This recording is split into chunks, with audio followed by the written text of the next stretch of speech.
Dagger Team 1, are you seeing this? There's some kind of disturbance here. Davis, what is that? What are you seeing? What the hell?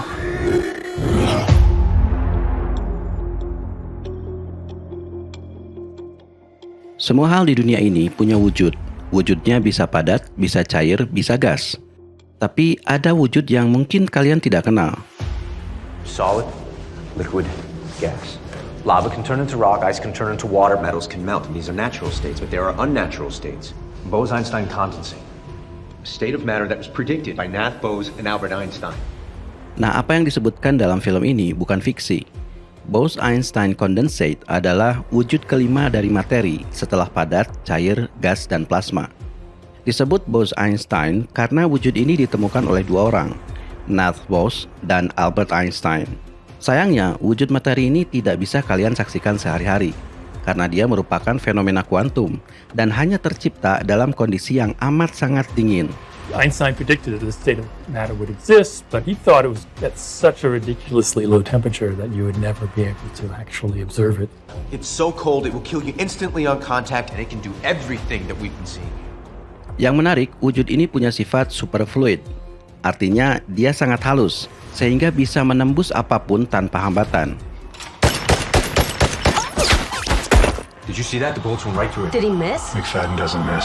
The fluid becomes a superfluid, which means if you pass something through it, like your fist, Right. there is no resistance to your hand moving through that volume. If you look down here, you will actually see the cold clouds right there in the center of the vacuum. Jadi, apa sebenarnya wujud materi ini? Mengapa bisa terbentuk? Dan apakah berbahaya sampai-sampai NASA harus mengurungnya di angkasa? Gravity had a big effect on these systems, and it would be interesting to do these types of things in space, even though it was totally crazy to even think about that. Karena itu guys, siapkan akalnya dan siapkan imannya, karena kita akan masuk pada kajian yang bisa membuat kalian gila.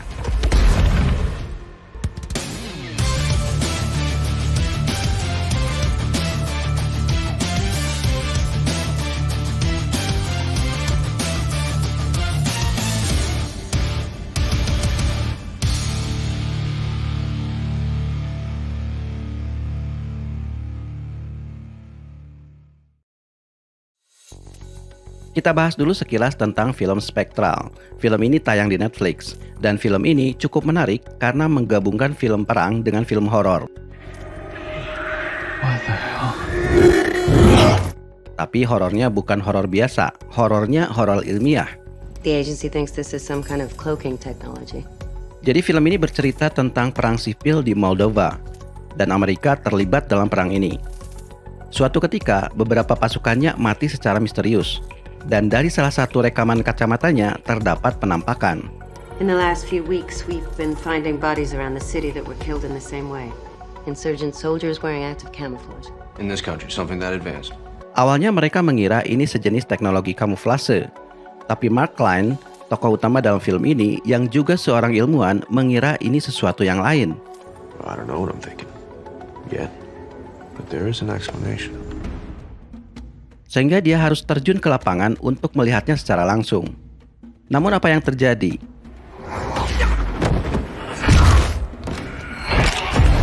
Pasukannya dibantai habis oleh makhluk ini. Tell your men to pull out. Dan ternyata mereka bukan satu atau dua, tapi banyak. Siapapun yang disentuh oleh makhluk ini langsung mati membeku, seolah-olah makhluk ini tercipta dari sesuatu yang amat sangat dingin. Penduduk sekitar mengira mereka adalah hantu korban perang. Ask them what they are. Kai Soto. Искупление душ. Lost souls. Души покойников. Souls of the dead. Sialnya, hantu-hantu ini bertambah banyak dan menyerang seluruh kota, sehingga situasinya tambah kacau.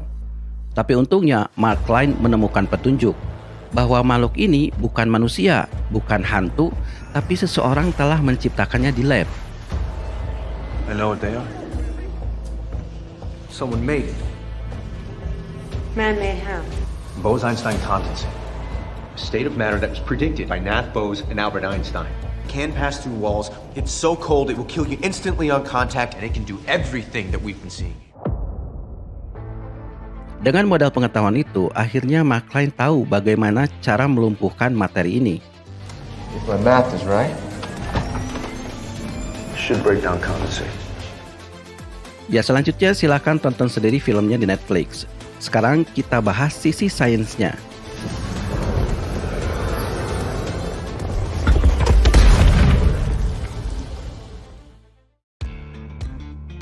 Di sekolah mungkin kalian pernah mendapat pelajaran bahwa wujud zat itu ada 3, padat, cair, dan gas. Dan semua zat bisa berubah di antara ketiga wujud ini.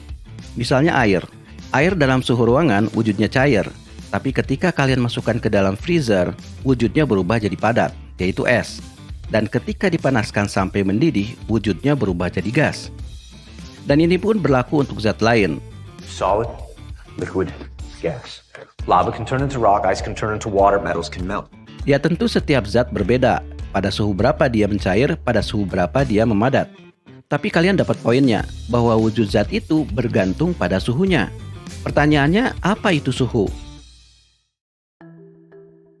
Kalau kalian mengikuti episode sebelumnya di channel ini tentang atom, harusnya kalian sadar bahwa suhu itu pada dasarnya adalah energi kinetik dari atom, atau singkatnya, seberapa kencang atom-atomnya bergerak dalam sebuah zat. Dan itulah yang sebenarnya membuat wujud zat berubah-ubah. Pada wujud padat seperti es, atom-atomnya tidak banyak bergerak alias kaku. Tapi ketika kalian keluarkan es dari kulkas, atom-atomnya menyerap energi dari sekitarnya sehingga mereka bergerak lebih kencang dan melepaskan ikatan-ikatannya yang kaku. Disitulah es mencair. Ketika air dipanaskan lagi, atom-atomnya menyerap energi lebih besar lagi sehingga mereka bergerak lebih kencang lagi dari sebelumnya sampai akhirnya lepas dari ikatan air dan terbang ke udara sebagai gas. Dan ini pun sebenarnya tidak berhenti sampai di situ guys. Kalau kalian panaskan lagi gas, gas akan berubah wujud jadi plasma. Plasma adalah gas bermuatan listrik. Mengapa bermuatan listrik? Karena begitu atom-atom ini mendapatkan energi yang lebih besar lagi, mereka akan melepaskan elektron-elektronnya, sehingga ion positif dan ion negatifnya terpisah, menciptakan tegangan listrik. Itulah yang terjadi pada bola plasma dan petir. Nah sampai sini harusnya kalian paham bahwa semakin tinggi suhunya, atom-atom bergerak semakin kencang dan materi cenderung tercerai-berai. Tapi semakin rendah suhunya, atom-atom bergerak semakin lambat dan materi cenderung memadat. Tapi harus kalian catat, walaupun es bentuknya padat, bukan berarti atom-atomnya tidak bergerak sama sekali. Mereka masih bisa bergerak walaupun minim, yaitu dengan cara vibrasi. Maka pertanyaannya, bagaimana kalau atom-atomnya tidak bergerak sama sekali? Apa yang terjadi? Hal pertama yang harus kalian tahu, kalau atom betul-betul diam, maka itulah suhu paling dingin. Karena sudah kita bahas tadi, bahwa suhu itu pada dasarnya adalah gerakan atom. Semakin lambat atomnya, semakin dingin suhunya. Maka ketika atom-atom tidak bergerak sama sekali, maka itulah dingin yang paling dingin. Disebutnya titik nol mutlak atau absolute zero. Dan titik nol mutlak ini bukan 0 derajat Celcius, tapi 0 derajat Kelvin, atau setara dengan minus 273,15 derajat Celcius. Itulah batas terendah suhu. Tidak ada yang lebih dingin dari itu. Yang menarik guys, seberapa keras pun kita mendinginkan sesuatu, tidak akan pernah mencapai titik 0 derajat Kelvin. Has anyone ever got to zero? No, you can't do it. Why not? You can never get there. Why is that?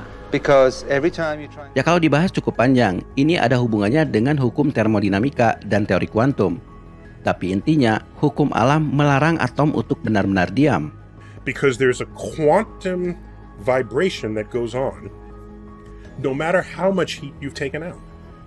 Nah, yang bisa para ilmuwan lakukan adalah hanya mendekati titik nol, bukan benar-benar nol. Misalnya 1/1 miliar derajat Kelvin. Itulah yang paling bisa dicapai ilmuwan. Dan untuk mencapai suhu itu pun sangat-sangat sulit, perlu teknik khusus.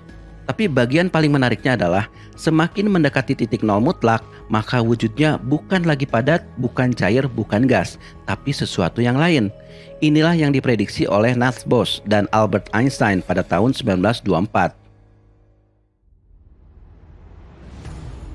Jadi pada tahun 1924, Satyendra Nath Bose, seorang ilmuwan India, mengirim surat kepada Einstein yang isinya membuat Einstein terkejut. Dalam suratnya, Bose mengklaim bahwa dia bisa menyelesaikan permasalahan Einstein dalam teori kuantum. Buat kalian yang belum tahu, teori kuantum adalah teori yang mempelajari sifat dan perilaku partikel di dalam atom, yang mana sifatnya sangat aneh, bertentangan dengan hukum fisika yang ada. Partikel-partikel seperti elektron, proton, dan neutron itu nyata adanya karena bisa diukur secara eksperimen. Tapi uniknya, keberadaan mereka tidak bisa diprediksi secara matematis. Maka dikatakan partikel itu memiliki sifat dualisme sebagai partikel dan juga sebagai gelombang. Singkatnya, partikel-partikel itu seolah punya kehendak sendiri kapan dia akan muncul, di mana dia akan muncul, dan dalam keadaan apa dia akan muncul. Maka dalam teori kuantum, atom itu tidak bisa digambarkan seperti ini, tapi seperti ini. Bagian terang ini menunjukkan partikel itu ada di sekitar itu, tapi tidak tahu pasti di sebelah mana adanya. Nah, Knut-Bosch dalam suratnya mengatakan bahwa partikel cahaya atau yang disebut foton itu bahkan tidak bisa dibedakan satu sama lain. Ketika Einstein membaca suratnya, dia langsung terkesima, bahkan Einstein lebih antusias daripada Bosch sendiri. Sehingga Einstein kemudian mengembangkan teorinya Bosch dan pada akhirnya menuntunnya menemukan wujud kelima dari materi yang kemudian disebut Bose-Einstein condensate. Untuk memahami apa itu Bose-Einstein condensate, perhatikan animasi berikut ini. Pada suhu normal, atom-atom pada sebuah gas akan berperilaku normal, masing-masing bergerak sesuai level energinya. Nah, tapi ketika suhu mulai turun, sifat gelombang dari atom-atom ini mulai kelihatan. Semakin dingin suhunya, atom-atom pun semakin lambat, dan panjang gelombang mereka semakin besar. Dan lama-lama, gelombang-gelombang ini saling bertumpuk.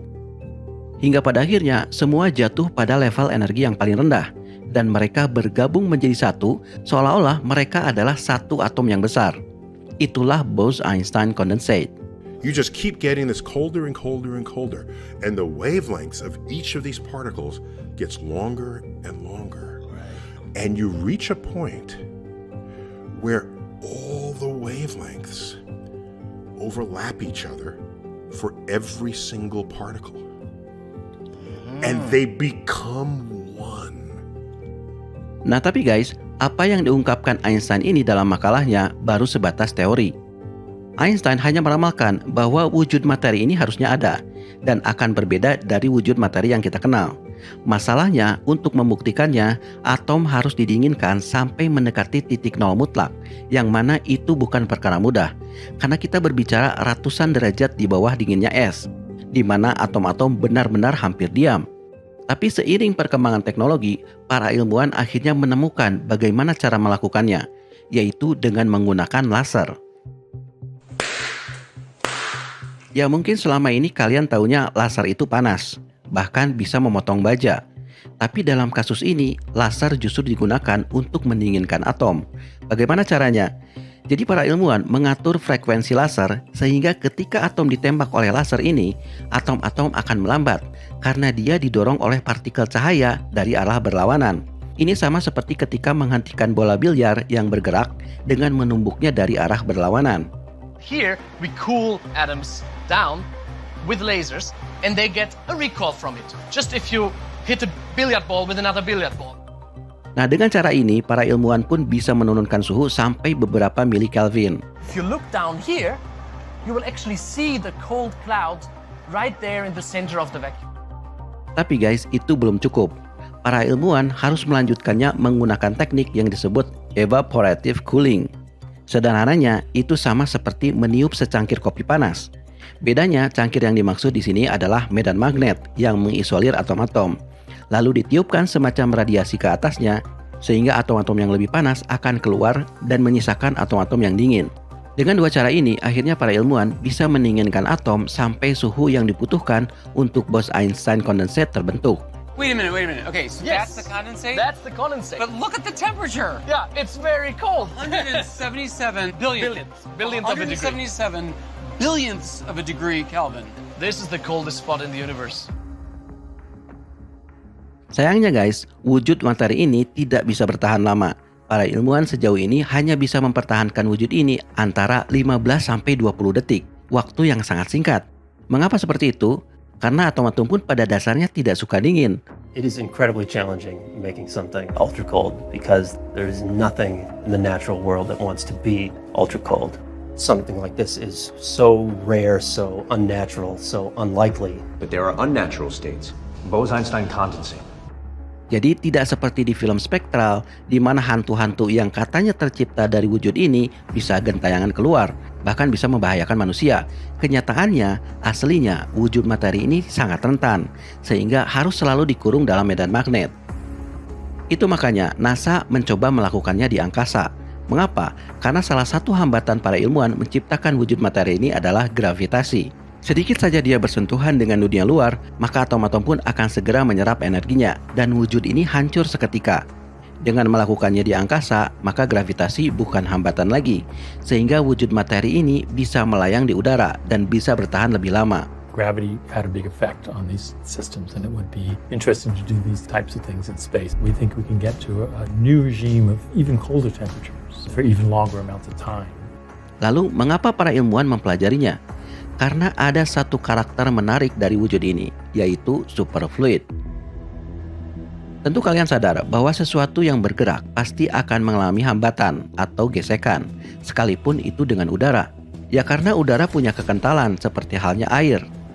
Nah, superfluid adalah kondisi di mana gas atau cairan tidak punya kekentalan sama sekali, sehingga sesuatu bisa bergerak di dalamnya tanpa merasakan hambatan sama sekali.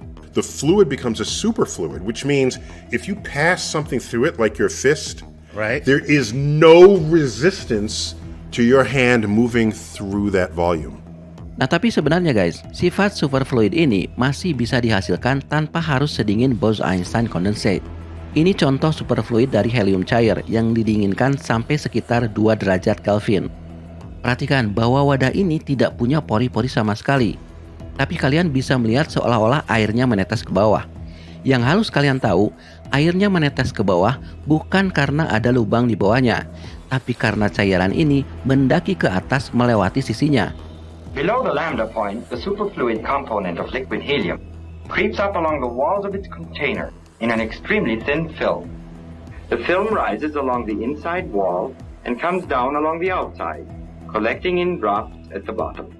Artinya superfluid ini bahkan bisa melewati hambatan gravitasi begitu dia bergerak. Ya intinya mengapa para ilmuwan mempelajari fenomena-fenomena ini seperti Bose-Einstein condensate, karena banyak keajaiban terjadi di dunia kuantum yang tidak bisa kita saksikan dalam kehidupan normal. This is really what we're made of. We're made of weird stuff like this. This is the essence of the weirdness, of the spookiness in the quantum world. Artinya hidup ini lebih misterius dari yang kalian pikir.